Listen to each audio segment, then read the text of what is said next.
terhormat Bapak Ibu guru SMA Negeri 1 Pambuan. Alhamdulillahirrabbilalamin. Pada kesempatan kali ini, pada pagi hari ini, kita dapat berkumpul bersama di ruangan ini untuk melaksanakan kegiatan diseminasi yang akan saya laksanakan. Jadi sebelumnya kita sampaikan salam dan salawat kepada Nabiullah junjungan kita Muhammad SAW yang dinantikan syafaatnya di akhirat kelak. Jadi langsung saja Bapak Ibu, saya ucapkan terima kasih yang berkesempatan hadir pada kegiatan kali ini. Pertama-tama saya akan menyampaikan bahwa kegiatan kali ini merupakan salah satu tugas aksi nyata saya dalam mengikuti pendidikan calon guru penggerak pada modul tentang budaya positif. Jadi untuk itu saya ditugaskan untuk melaksanakan atau mengimbaskan tentang apa yang telah saya pelajari sebelumnya pada modul ini.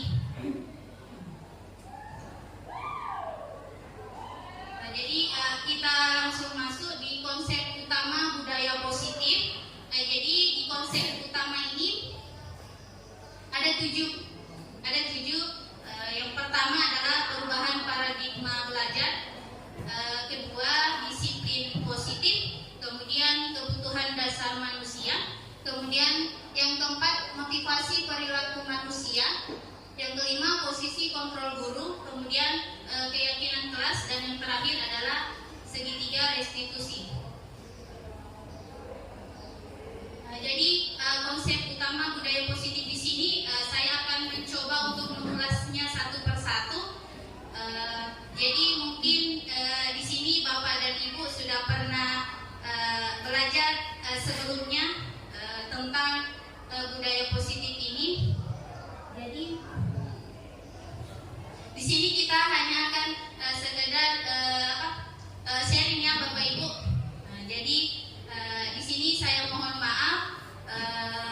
Di sini saya bukan bermaksud untuk menggurui atau merasa memiliki ilmu yang lebih dari Bapak Ibu. Tapi di sini saya ingin mengajak Bapak dan Ibu semua untuk saling berdiskusi dan belajar bersama tentang budaya positif ini. Dengan harapan bahwa budaya positif ini akan bisa kita terapkan bersama di sekolah kita yang tercinta ini. Walaupun penerapan ini mungkin akan terasa lebih sulit.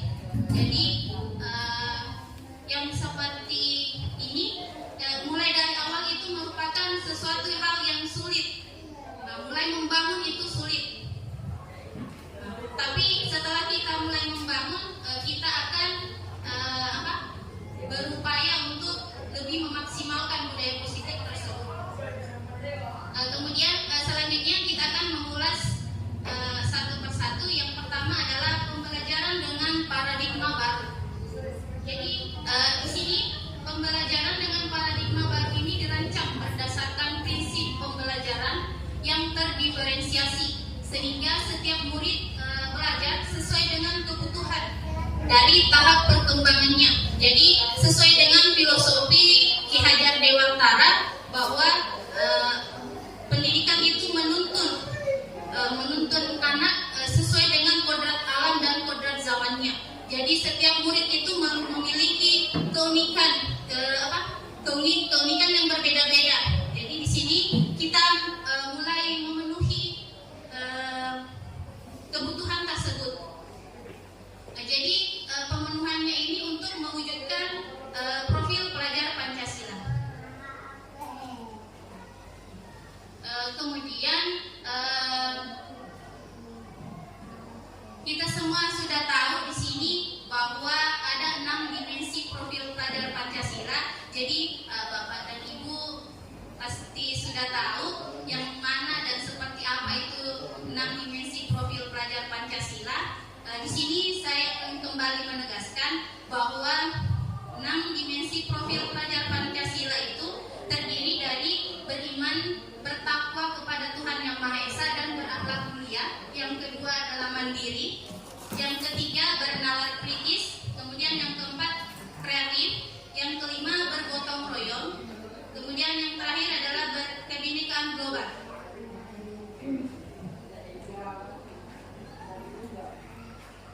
Jadi kemudian mengubah paradigma stimulus respon ke pendekatan teori kontrol, di mana stimulus respon ini merupakan teori yang berasal dari yang kita gunakan pada saat K13 kemarin. Sekarang kita akan menuju ke kurikulum merdeka, di mana menggunakan pendekatan teori kontrol. Di sini stimulus responnya yang pertama realitas atau kebutuhan itu kita sama. Jadi pada saat kemarin K13 itu kebutuhan anak-anak itu murid-murid itu sama. Sedangkan pada teori kontrol itu bahwa kebutuhan mereka itu berbeda-beda. Nah, jadi kebutuhannya berbeda-beda. Kemudian yang kedua pada stimulus respon semua orang melihat hal yang sama. Sedangkan pada teori kontrol itu setiap orang memiliki gambaran yang berbeda-beda. Jadi pada saat stimulus respon kemarin, kemungkinan murid memiliki hal yang berbeda, tapi seakan-akan kayak dikurung, sehingga memiliki pandangan atau gambaran yang sama. Sedangkan pada teori kontrol ini mereka dibebaskan dari tentang pandangan-pandangan mereka. Kemudian yang ketiga, mencoba mengubah orang agar berpandangan sama dengan kita. Jadi itu di stimulus respon. Kemudian di teori kontrolnya bahwa kita berusaha memahami pandangan orang lain tentang dunia. Nah, kemudian yang keempat, di stimulus responnya itu perilaku buruk dilihat sebagai suatu kesalahan. Jadi untuk di stimulus responnya di sini semua perilaku buruknya itu dianggap kesalahan dan ada hukuman dari kesalahan tersebut. Sedangkan untuk di teori kontrol bahwa semua perilaku itu memiliki tujuan. Jadi semuanya ada tujuannya. Jadi untuk disitulah kita akan menggali lebih dalam tentang tujuan perbuatan mereka. Kemudian yang kelima, di stimulus respon itu orang lain bisa mengontrol saya. Jadi artinya murid pada saat mereka berada di dalam kelas, ketika gurunya mengatakan bahwa jawabannya adalah A, berarti itu adalah jawabannya. Sedangkan pada saat di teori kontrol bahwa hanya Anda yang bisa mengontrol diri Anda. Jadi kalau si anak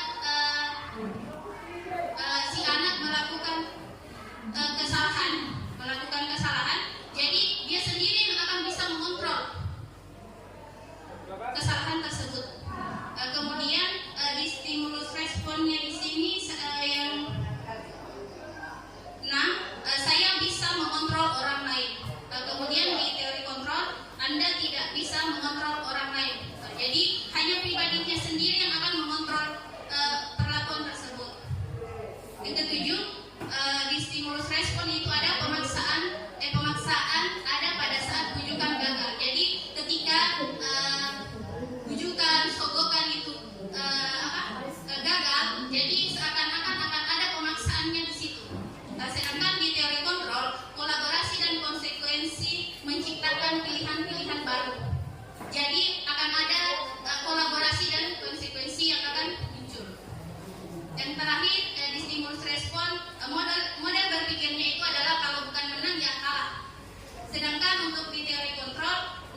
menjadi sesuatu yang dilakukan seseorang pada orang lain untuk mendapatkan kepatuhan. Jadi kita cenderung menghubungkan kata disiplin dengan ketidaknyamanan. Jadi sebelumnya kata disiplin itu kalau tidak disiplin berarti akan ada suatu kayak hukuman. Jadi yang hukumannya itu yang bisa jadi menjadi tidak nyaman. Jadi itu kalau disiplin sebelumnya. Sekarang sebagai pendidik tujuan kita adalah menciptakan anak-anak yang memiliki disiplin diri sehingga mereka bisa berperilaku dengan mengacu pada nilai-nilai kebajikan dan memiliki motivasi intrinsik, jadi bukan ekstrinsik. Jadi di sini untuk mewujudkan disiplin positif itu diperlukan motivasi yang ada dalam dirinya sendiri. Dan jadi bukan motivasi yang berasal dari luar. Selanjutnya, disiplin positif merupakan salah satu cara penerapan disiplin yang bertujuan untuk menumbuhkan kesadaran serta memberdayakan anak untuk melakukan sesuatu tanpa sogokan, ancaman maupun hukuman. Jadi yang seperti yang saya sampaikan tadi, sogokan, ancaman, hukuman itu merupakan motivasi yang ada dari luar. Jadi motivasi yang dari luar yang nantinya pada saat sogokan, ancaman dan hukuman itu tidak ada, tidak akan ada motivasi untuk itu, tidak akan ada disiplin. Jadi kalau dia berasal dari luar. Jadi di sini disiplin positif, bagaimana caranya supaya menumbuhkan motivasi dalam diri anak tersebut. Oke, jadi selanjutnya ada yang dinamakan kebutuhan dasar manusia. Jadi kebutuhan dasar manusia adalah segala sesuatu yang kita lakukan untuk mendapatkan apa yang kita inginkan. Jadi seluruh tindakan yang kita lakukan memiliki tujuan tertentu dan semua usaha terbaik yang kita lakukan adalah dalam rangka agar kebutuhan dasar kita terpenuhi dengan baik. Jadi kebutuhan dasar inilah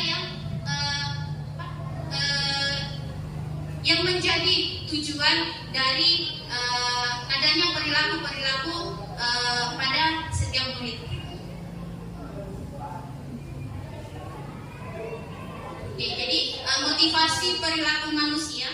Jadi motivasi itu merupakan dorongan yang timbul pada diri seseorang secara sadar atau tidak sadar untuk melakukan suatu tindakan dengan tujuan tertentu.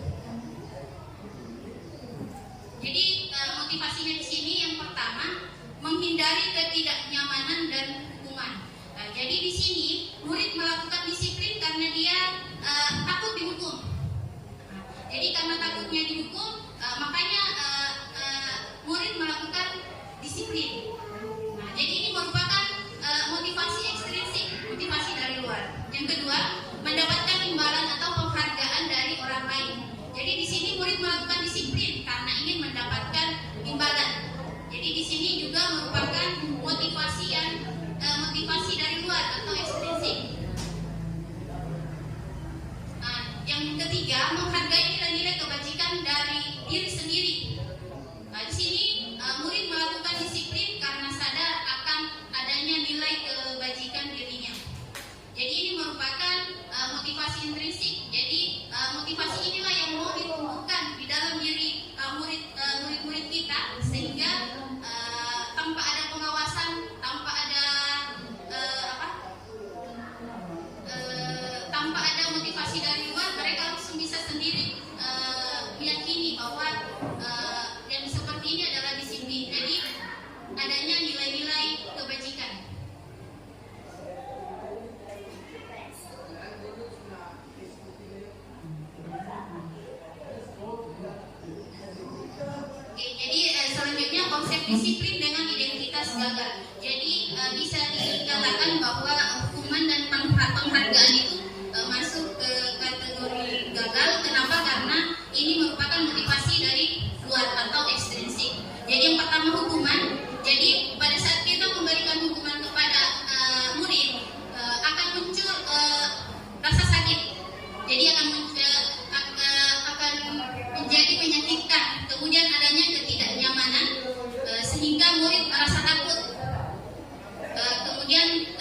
kadangkala terjadi pemaksaan.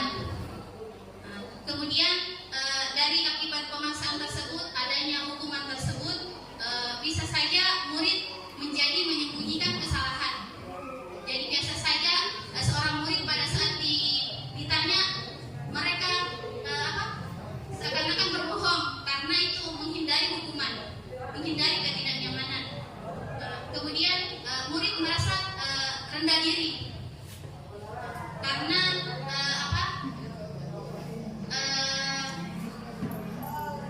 seperti kayak diinterogasi lebih dalam, jadi murid bisa menjadi lebih rendah diri. Kemudian yang kedua adalah penghargaan. Jadi penghargaan di sini tidak efektif. Kenapa tidak efektif? Karena jadi suatu penghargaan ini hanya jika melakukan hal tersebut, maka mereka akan mendapatkan penghargaan yang diinginkan. Jadi jika mengharapkan suatu penghargaan dan tidak mendapatkan, maka akan timbul rasa kecewa dan kecil hati. Jadi sehingga di sini disitu tidak efektif. Kemudian yang kedua, merusak hubungan atau timbulnya sifat iri. Jadi kenapa di sini merusak hubungan? Karena ketika seseorang diberikan penghargaan atau pujian di depan orang banyak, maka yang lain akan merasa iri. Dan sebagian dari mereka tidak akan menyukai orang yang diberikan pujian tersebut atau penghargaan tersebut, sehingga bisa merusak hubungan. Jadi itu untuk merusak hubungan. Selanjutnya mematikan kreativitas. Jadi kenapa penghargaan di sini bisa mematikan kreativitas? Jadi misalnya pada saat kita memberikan penghargaan kepada seorang anak, si anak ini akan berpikir, oh saya sudah bisa, saya sudah dapat penghargaan. Jadi penghargaan di sini berarti si anak akan berpikir, saya akan stop sampai di sini. Kenapa? Karena saya sudah mendapatkan penghargaan. Jadi kreativitasnya akan berhenti sampai di situ. Ketika tidak diberikan penghargaan, jadi bisa saja dia akan semakin berkembang kreativitasnya, karena tidak seakan-akan tidak di stop kreativitasnya. Kemudian menghukum dengan sistem ranking. Jadi mungkin itu yang pada saat sekarang di kurikulum Merdeka tidak ada perankingan. Jadi di situ untuk menghindari adanya motivasi ekstrinsik kepada murid. Jadi kenapa menghukum di sini dengan sistem ranking? Mungkin akan berlaku di yang berada di posisi kedua. Dia akan merasa sangat terhukum oleh siswa atau murid yang berada di posisi pertama. Jadi makanya di sini dikatakan menghukum dengan sistem ranking merupakan identitas gagal. Kemudian merampas hak menghargai dirinya. Jadi pada saat penghargaan ini diberikan, ini akan timbul hak untuk dirinya sendiri yang akan terampas. Jadi selanjutnya adalah konsep disiplin dengan identitas sukses. Jadi di sini ada konsekuensi, dan yang lebih baik dari konsekuensi adalah restitusi. Kemudian pertama kita bahas dulu konsekuensi. Jadi konsekuensi di sini penguatannya jangka pendek. Jadi misalnya pada saat seorang anak menumpahkan kopi di dalam kelas, jadi konsekuensinya adalah si anak tersebut harus membersihkan. Jadi biasanya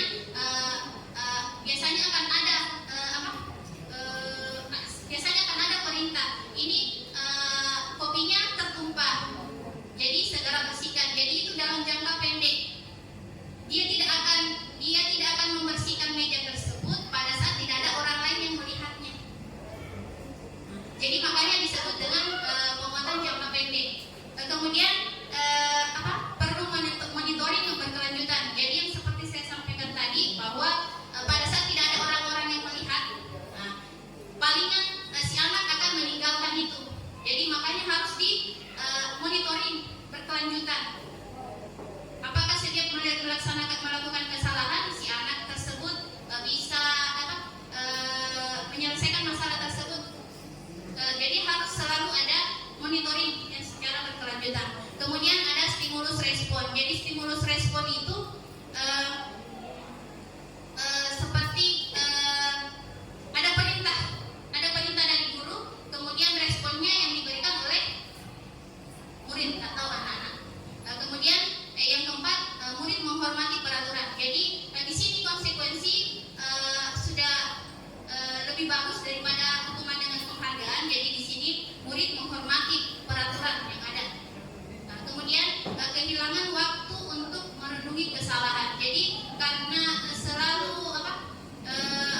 langsung diberikan stimulus, langsung direspon. Jadi tidak ada perenungan untuk kesalahan dirinya sendiri. Selanjutnya kita masuk di cara yang terakhir, yaitu restitusi. Jadi restitusi di sini yang pertama itu murid bertanggung jawab untuk perilakunya. Jadi di restitusi di sini akan diberikan semacam ada 3 langkah, nanti sebentar akan dipaparkan. Jadi akan ada pemberian 3 langkah, ada 3 langkah. Di dalamnya itu ada murid yang akan bertanggung jawab terhadap perilakunya. Jadi apa yang diperbuat, murid juga akan mempertanggungjawabkannya. Kemudian yang kedua adalah fokus pada pemecahan masalah jangka panjang. Jadi jangka panjangnya di sini karena setelah dia bertanggung jawab, dia akan merenungi kesalahannya seperti apa, kemudian dia akan memperbaiki kesalahannya seperti apa. Jadi itu akan berdampak untuk jangka panjang. Kemudian murid menghormati dirinya dan orang lain. Jadi dia akan menghormati dirinya sendiri dengan merenungi kesalahan tersebut. Kemudian menghormati juga orang lain. Jadi juga membereskan masalah kepada orang lain. Kemudian yang keempat dari kontrol, bahwa dirinya itu memegang kontrol. Jadi murid tersebut juga akan memiliki memegang kontrolnya sendiri. Jadi dia maunya seperti apa, kemudian tanggung jawabnya seperti apa, kemudian solusinya seperti apa. Jadi dia sendiri yang akan memegang kontrol tersebut. Kemudian murid bersemangat memperbaiki kesalahan. Jadi di sini di restitusi tidak menjudge seorang anak bahwa dia ini nakal apa segala macam. Jadi dia akan si murid akan bersemangat, saya salah di sebelah sini. Jadi bisa menyelesaikan masalahnya tanpa membuat anak merasa kecil hati, tanpa membuat si anak rendah diri. Jadi di situ adalah konsepnya untuk restitusi.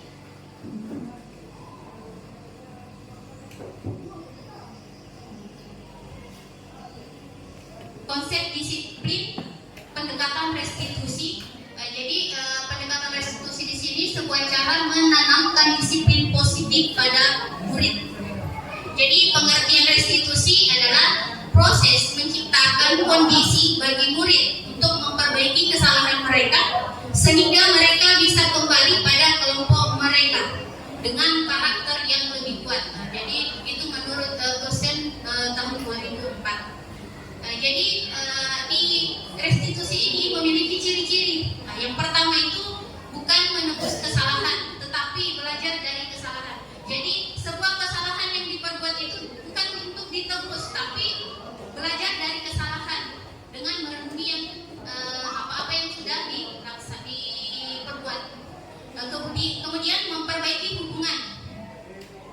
Jadi di sini memperbaiki hubungan. Jadi di restitusi di sini karena antara guru dengan murid tidak akan ada pemaksaan apa segala macam. Jadi di sini akan dapat memperbaiki hubungan, terutama antara guru dengan murid. Yang ketiga adalah tawaran bukan paksaan. Jadi di sini pada saat melaksanakan restitusi di sini yang ada hanya tawaran. Jadi tawaran yang akan diberikan, jadi bukan semacam kayak paksaan atau dalam bentuk hukuman. Jadi tawaran saja yang diberikan. Jadi anak-anaklah yang akan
murid dari kesalahannya, kemudian fokus untuk menentukan solusi yang terbaik. Oke, selanjutnya perbedaan. Di sini perbedaan hukuman, konsekuensi, dan restitusi. Jadi contoh kasusnya adalah murid sering tidak mengerjakan PR. Jadi hukuman di sini guru menghukum murid. Jadi misalnya hormat kepada bendera selama 10 menit. Nah, itu hukuman. Dampaknya di sini guru karena murid tidak mengerjakan PR, guru akan marah. Kemudian murid juga akan menjadi takut. Sedangkan di konsekuensi di sini guru memberikan konsekuensi untuk mengerjakan PR-nya saat istirahat atau mengerjakan sebanyak 3 kali lipat. Nah, itu konsekuensi. Di sini guru akan tegas dan murid akan menghormati peraturan. Jadi konsekuensi ini posisinya adalah netral. Posisinya netral. Konsekuensi hukuman dia negatif, kemudian konsekuensi dia netral, kemudian restitusi itu dia positif. Jadi kita akan berusaha melangkah ke restitusi. Setidaknya kita tidak turun ke hukuman. Sekarang kita masuk di yang ketiga, restitusi. Jadi restitusi di sini guru menanyakan keyakinan kelas atau keyakinan dirinya dan membantu murid menyelesaikan masalahnya. Di sini guru akan terbuka dan murid menghormati dirinya dan orang lain.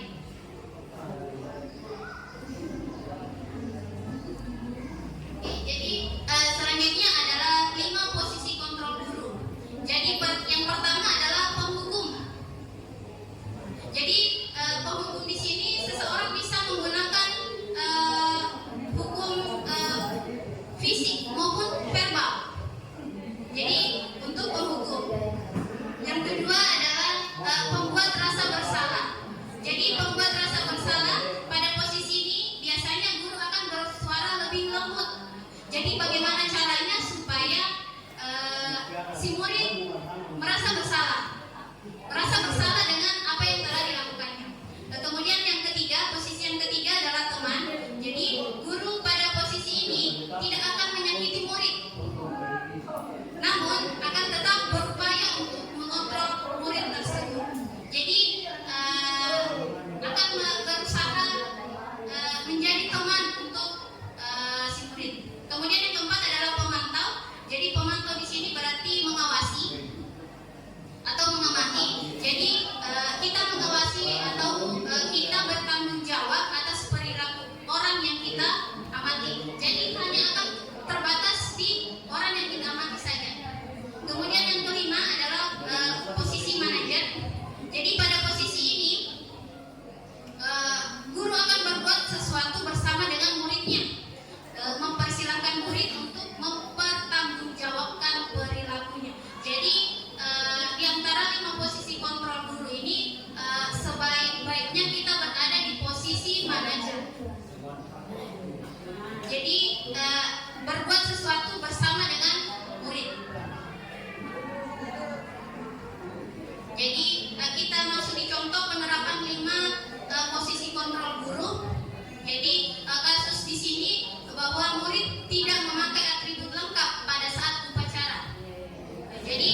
ya sudah tidak apa-apa.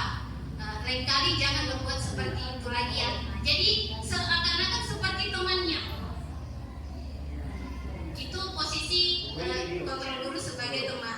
Sekarang posisi guru sebagai pemantau.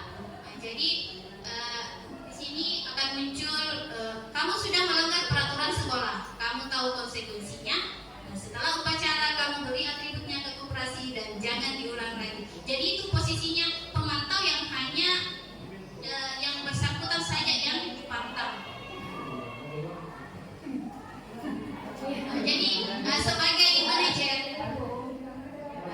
manajer kita sedapat mungkin kita berada di posisi ini. Jadi kalimatnya itu apa kamu tahu kesalahanmu.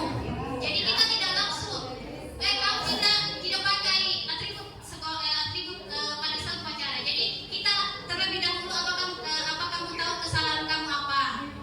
Kemudian setelah si anak tahu apa kesalahannya, barulah kita kira-kira bagaimana cara kamu untuk memperbaikinya ke depannya. Jadi anak tersebut yang akan mengungkapkan solusi apa yang tepat untuk dirinya.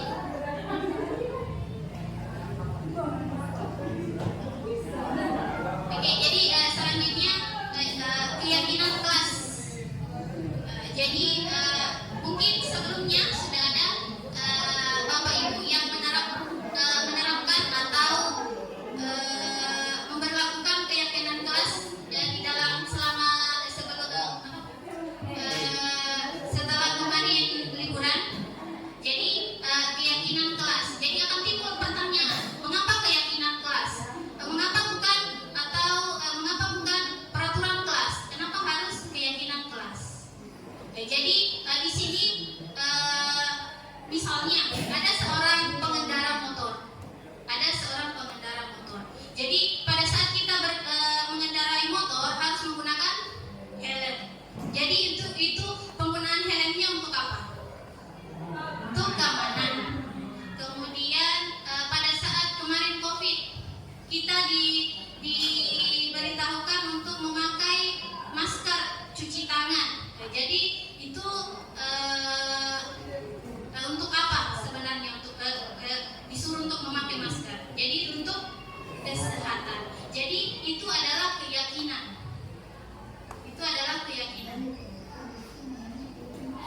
Sedangkan untuk peraturan kelas, selama ini kan kita sudah tahu yang seperti apa itu peraturan kelas. Jadi kita akan ubah peraturan kelas itu menjadi keyakinan kelas. Jadi di sini ada pembentukan keyakinan kelas. Jadi yang pertama adalah bersifat abstrak, kemudian berupa pernyataan yang universal. Jadi pernyataan yang lebih luas. Kemudian dibuat dalam pernyataan positif. Jadi kalau sebelumnya peraturan kelas, ada peraturan kelas biasanya tidak membuang sampah sembarangan, tidak boleh memukul temannya, tidak boleh mengganggu temannya. Jadi itu adalah peraturan kelas. Sedangkan di keyakinan kelas itu peraturan kelas dibuat dalam pernyataan yang positif. Dia akan dibuat dalam bentuk pernyataan yang positif. Jadi tidak ada lagi kata-kata negatif. Kemudian sedikit saja agar mudah diingat. Jadi contohnya rasa hormat. Pokoknya rasa hormat di sini menghormati teman, menghormati guru. Jadi semuanya ikut dalam kata rasa hormat tersebut. Jadi kebersihan. Jadi kebersihan itu berarti yang masuk dalam kebersihan itu akan dilakukan semua. Jadi di sini makanya dikatakan sedikit saja agar mudah diingat. Kemudian disesuaikan dengan kondisi kelas atau sekolah agar mudah diterapkan. Kemudian yang terakhir adalah yang paling penting adalah semua warga kelas atau sekolah dilibatkan saat membuat keyakinan kelas atau sekolah tersebut. Jadi bukan keyakinan kelas ini bersumber dari gurunya sendiri, bukan. Jadi itu keyakinan kelas muncul dari murid-murid. Jadi semuanya dilibatkan. Jadi semua keyakinan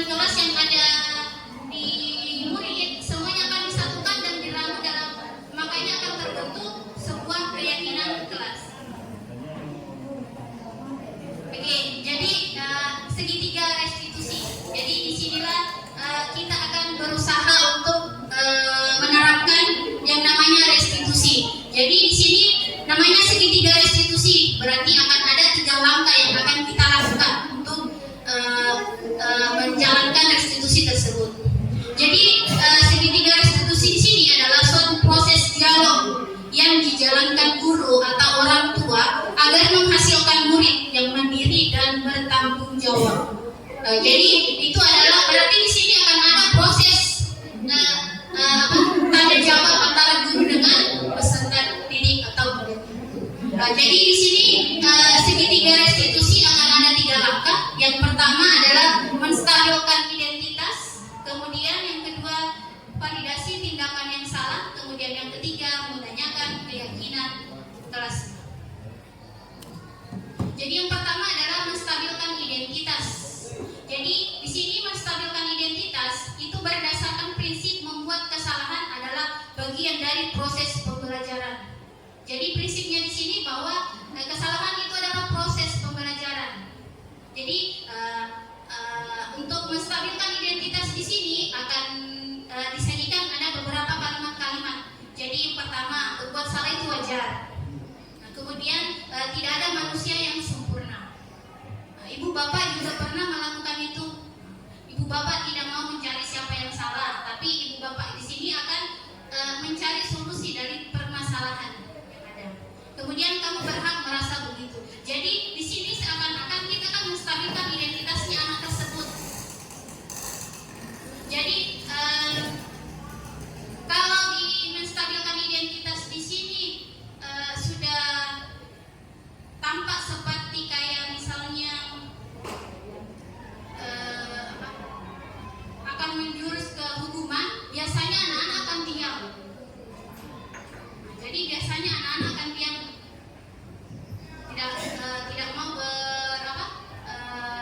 berinteraksi. Kemudian kita masuk di bagian kedua, yaitu validasi tindakan yang salah. Jadi prinsipnya bahwa setiap perilaku itu berupaya memenuhi suatu kebutuhan tertentu. Jadi yang tadi kebutuhan dasar manusia, jadi itulah yang akan dipenuhi. Sehingga di sini dikatakan validasi tindakan yang salah. Jadi tindakan yang salah ini tentu ada penyebabnya. Jadi biasanya akan berdasar ke kebutuhan dasar manusia. Jadi kalimat-kalimatnya contohnya adalah kamu pasti punya alasan mengapa melakukan hal tersebut. Kemudian selanjutnya padahal kamu bisa melakukan yang lebih buruk dari ini. Yang ketiga, kamu patut bangga karena telah melindungi sesuatu yang penting buatmu. Yang terakhir, kamu melakukannya karena mempertahankan sesuatu yang penting bagimu. Jadi ini beberapa contoh. Jadi masih ada contoh-contoh yang lain.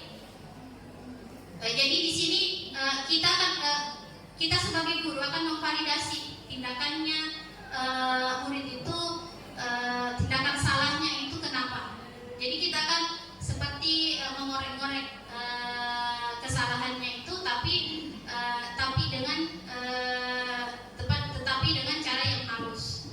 Kemudian yang terakhir adalah menanyakan keyakinan kelas. Jadi berdasarkan prinsipnya adalah teori kontrol, bahwa pada dasarnya kita termotivasi secara intrinsik.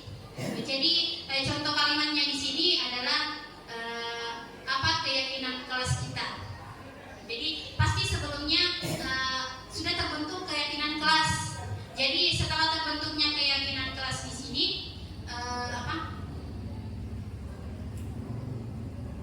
barulah kita akan beralih ke segitiga restitusi di sini.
kemarin kebetulan ada yang melapor dari guru mata pelajaran.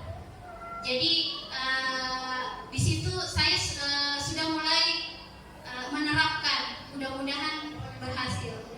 Jadi saya sudah mulai menerapkan itu. Jadi di sini saya juga sudah baru mau belajar. Jadi ini modul kami pelajari selama 2 minggu. Jadi modul 1.4 selesai, tapi tugasnya masih ada. Sekarang berlanjut lagi di modul 2.1. Jadi ini mungkin pada modul ini saya juga belum terlalu menguasai. Jadi karena ini juga merupakan, terutama tadi restitusi, merupakan materi yang sangat baru untuk saya, dan saya juga baru mulai menerapkan langkah-langkah tersebut. Jadi di sini kita bisa semacam sharing atau berdiskusi, berkolaborasi. Jadi kalau di pendidikan guru penggerak kemarin kita selalu dituntut untuk berkolaborasi.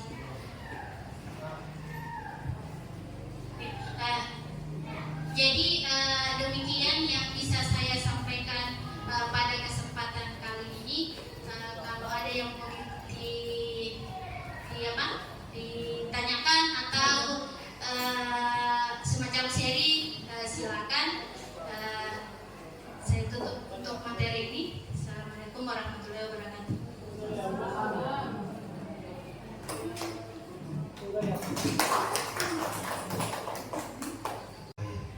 Jadi baik, sebelum tutup ini saya melihat materi ini sangat penting bagi sekolah ini ke depan, bukan hanya dalam tataran teoretis seperti yang ada saat ini. Ini harus operasional, karena jangan sampai ada ruang kosong antara penanganan anak-anak kita. Artinya dalam hal penanganan sanksinya ke depan tidak relevan. Itu maksud saya. Jadi harap ini segera ditindaklanjuti, keyakinan kelasnya real, kesepakatan kelasnya real. Selanjutnya itu yang kita mulai pembinaannya, ini harus konkret. Karena kapan masih itu, saya khawatir jangan sampai ada hal-hal yang ke depan ini paralel dengan kejadian yang kemarin, kemudian kita masuk ke tatib itu tidak sinkron dengan program di sekolah bergerak, karena pasti bertanya mana landasannya itu tatib yang dipakai, kenapa bukan keyakinan kelas, kesepakatan kelas itu. Jadi Bapak Ibu, mungkin ini harus kita rapikan bersama, konkret, jangan sampai ada tumpang tindih. Selanjutnya pedoman kita mengarah ke situ. Itu saja masukan dari saya. Harap ini segera jangan sampai ada ruang yang kosong sekaitan dengan dua hal ini. Jadi kiblatnya adalah keyakinan kelas, kesepakatan kelas itu. Mari kita realkan ini ke depan, secepat-cepatnya lebih baik. Nah, itu. Saya kira demikian. Terima kasih. Assalamualaikum warahmatullahi wabarakatuh.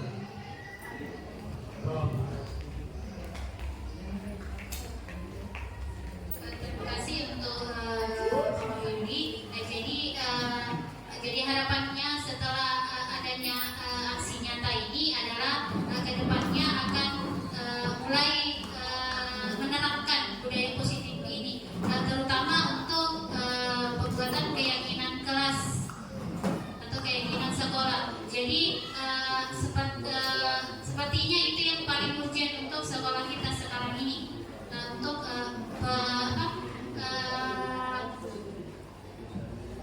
pembentukan keyakinan kelas tersebut. Jadi untuk kedepannya, jadi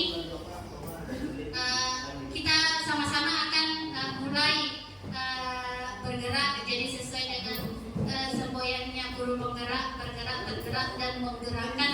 Jadi kita akan mulai bergerak perlahan-lahan untuk ke arah yang lebih baik lagi. Oke, jadi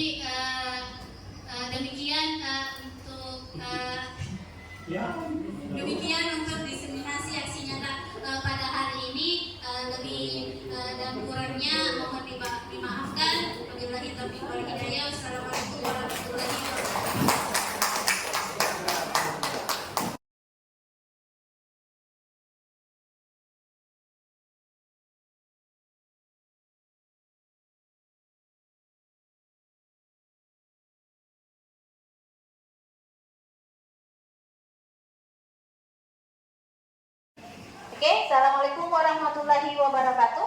Waalaikumsalam warahmatullahi wabarakatuh. Bagaimana kabarnya hari ini? Baik. Alhamdulillah. Hari ini kita akan membuat keyakinan kelas. Jadi Ibu akan menjelaskan terlebih dahulu apa itu keyakinan kelas.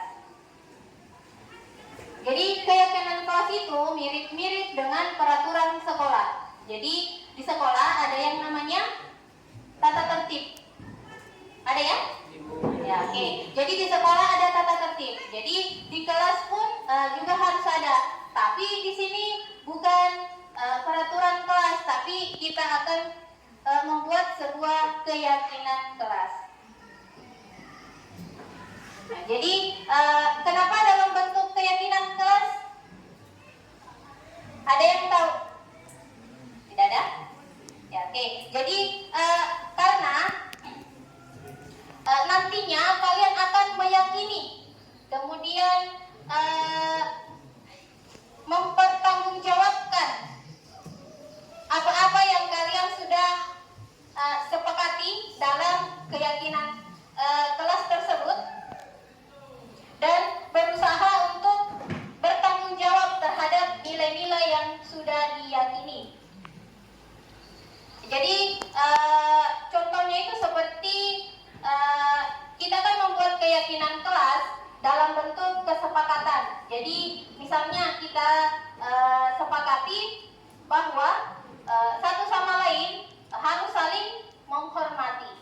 Jadi kalau itu adalah salah satu keyakinan kelas yang kalian sepakati, jadi kalian harus meyakini,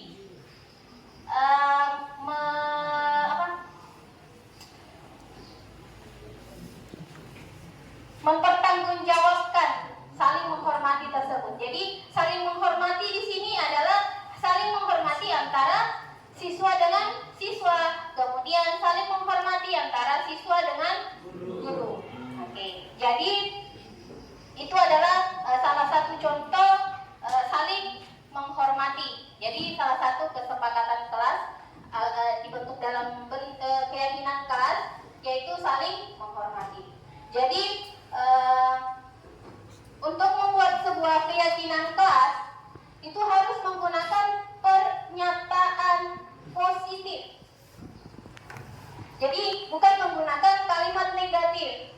Nah, jadi seperti untuk keyakinan kelas, untuk peraturan kelas dilarang menyontek, kita akan ubah ke dalam bentuk keyakinan kelas menjadi kejujuran atau jujur. Kemudian misalnya tidak membuang sampah sembarangan. Walaupun itu adalah maksudnya positif, tapi kalimat tersebut mengandung arti negatif. Kenapa di situ ada kata tidak? Jadi kita akan ubah menjadi sebuah keyakinan kelas, berubah menjadi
bagikan sticky note-nya.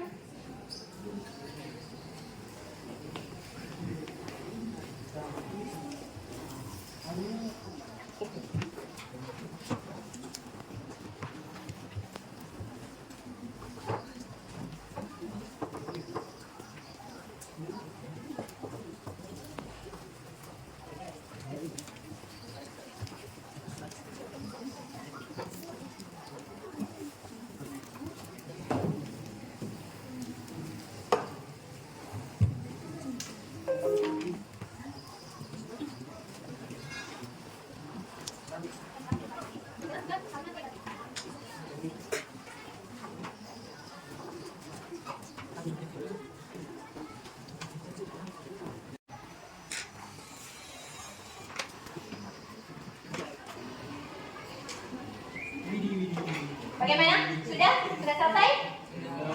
Oke, jadi yang sudah selesai tempelkan di atas di papan yang telah Ibu siapkan. Jadi masing-masing menempelkan di atas. Jadi paham ya? Oke, jadi kita mulai dari cacing. Oke, coba silakan untuk ditempelkan. Lanjut.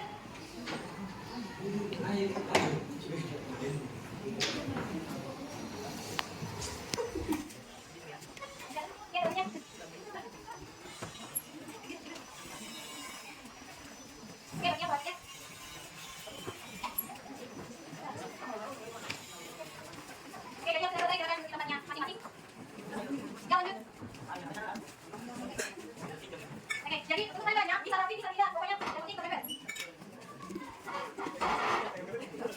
Oke, selesai. Silakan untuk duduk di tempatnya masing-masing. Oke, banyak.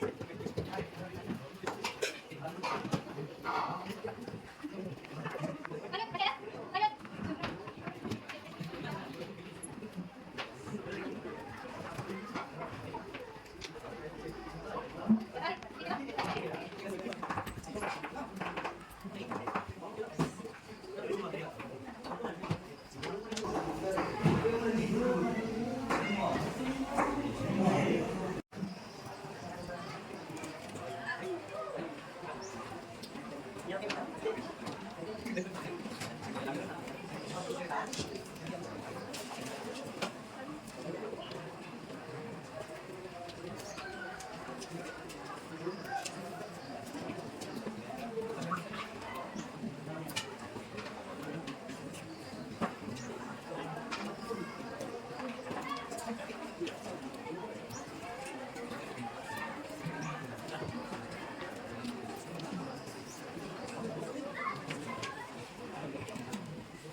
Oke, jadi setelah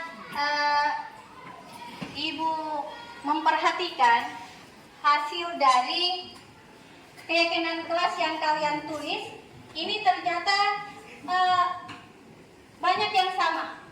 Jadi bukan berarti yang Ibu copot ini tidak berguna, tidak. Tapi ini sama dengan yang sudah dituliskan temannya yang lain. Jadi yang ini sudah mewakili yang ada di atas. Jadi ada 10 keyakinan kelas.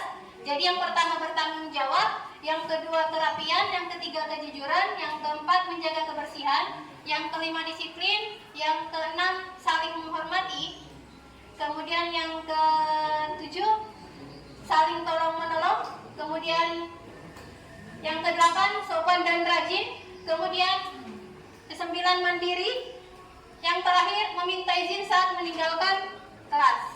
Jadi ada 10 keyakinan kelas yang telah kalian tuliskan.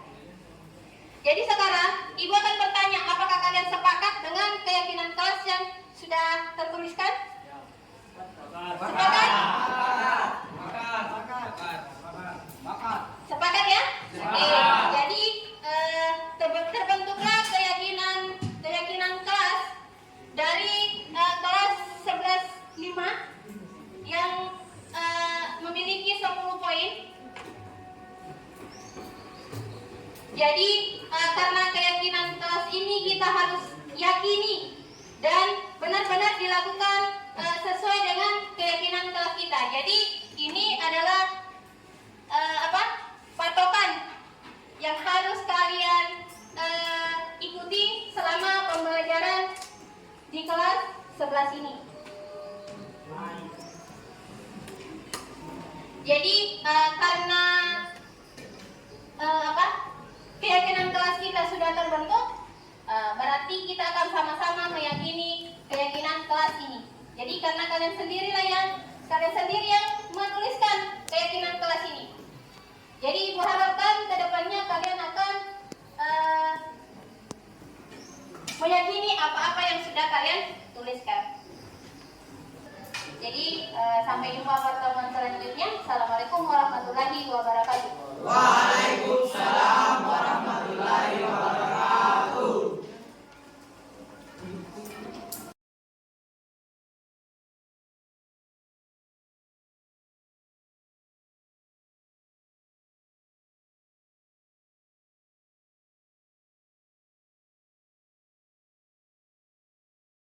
Wina, tahu kenapa Ibu panggil? Ya, Bu, karena saya marah-marah dengan teman kelas saya. Ibu boleh tahu kenapa Wina marah-marah? Ya, Bu, habis kesal sih. Kenapa kesal? Dika harus menyontek kerjaan saya, Bu. Oh, begitu ya. Wajarlah kalau kamu marah dan kesal. Jika ibu ada di posisi kamu, ibu juga pasti akan berbuat hal yang sama. Lalu apa yang kamu lakukan terhadap Dika? Saya marah-marah, Bu. Tanpa sadar saya mendobrak mejanya. Oh, begitu. Pasti kamu berbuat seperti itu pasti ada alasannya ya? Iya, Bu. Saya sudah berusaha mencari jawaban dari tugas itu, tapi Dika seenaknya mau melihat jawaban saya tanpa mau berusaha. Ya, wajarlah kalau kamu merasa marah dan tidak rela. Pekerjaanmu dicontek begitu saja oleh Dika. Ibu sangat menghargai tindakan kamu yang tidak berbuat lebih buruk daripada itu, semisalnya memukul atau bermain fisik. Sekarang coba dipikirkan, tindakan kamu marah sampai menggebrak meja itu apakah sesuai dengan keyakinan kelas kita? Menurut kamu keyakinan kelas apa yang sudah dilanggar? Saling menghormati sesama teman. Ya, betul. Menurut kamu saling menghormati antar teman itu penting tidak untuk kamu? Penting sekali. Baik, kalau menurut kamu itu penting, jadi keyakinan apa yang harus kamu lakukan pada saat kamu sedang marah? Harus lebih sabar, Bu. Kamu bersedia memperbaiki masalah itu? Bersedia, Bu. Apa yang akan kamu lakukan untuk memperbaiki masalah itu? Bersabar dan menahan amarah. Kalau ada teman yang melakukan seperti itu, saya akan melapor ke guru yang bersangkutan atau ke wali kelas. Ya, tepat sekali tindakan kamu, Wina. Tetap semangat ya. Jadi sekarang silakan kembali ke kelas. Terima kasih, Bu. Assalamualaikum warahmatullahi wabarakatuh. Saya atas nama Wina dari kelas 11-6. Saya sangat senang diajak berdiskusi oleh Ibu Marhama untuk dapat mengandalkan diri dalam menghadapi teman-teman sekelas. Saya harus lebih bisa banyak bersabar dan lebih menghormati teman-teman. Sekian, wassalamualaikum warahmatullahi wabarakatuh.